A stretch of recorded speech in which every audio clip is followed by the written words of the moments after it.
Isang maikling kwento pero totoo. Nang nilalang ng Diyos ang kalabaw, sabi niya rito, ikaw ay magtatrabaho mula umaga hanggang gabi. Bubuhatin mo at kakayanin ang lahat ng ipapapasan sa iyo, mabubuhay ka ng 50 taon. Sagot ng kalabaw, masyadong mahaba po yung 50 taon? Pwede po bang 20 taon na lang? At sumang-ayon ang Diyos sa kahilingan ng kalabaw. Nang nilalang ng Diyos ang aso, sabi niya rito, ikaw ay magiging tagabantay ng bahay, sunod-suluran sa gusto ng iyong amo, mabubuhay ka ng 25 taon. Sagot ng aso, masyado pong mahaba yung 25 taon. Pwede po bang 10 taon na lang? At sumang-ayon ang Diyos sa kahilingan ng aso. Nang nilalang ng Diyos ang unggoy, sabi niya rito, ikaw ay magpapalipat-lipat sa mga baging, magiging katawa-tawa at nakakaaliw, mabubuhay ka ng 20 taon.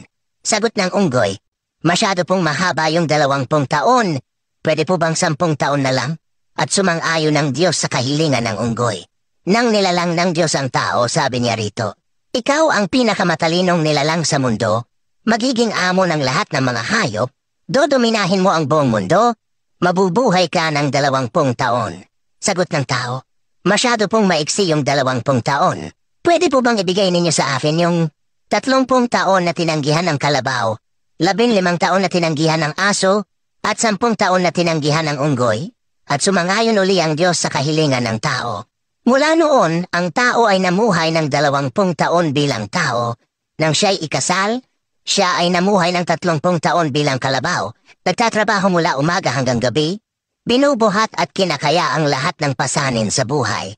Nang siya'y mawalay sa mga anak, siya ay namuhay ng 15 taon bilang aso, tagabantay ng bahay, at sunod-sunuran sa mga gusto ng mga anak. Nang siya'y matanda at retirado na, siya ay namuhay ng 10 taon bilang unggoy, padalaw-dalaw at palipat-lipat sa mga bahay ng mga anak, nagiging katawa-tawa para aliwin ang mga apo.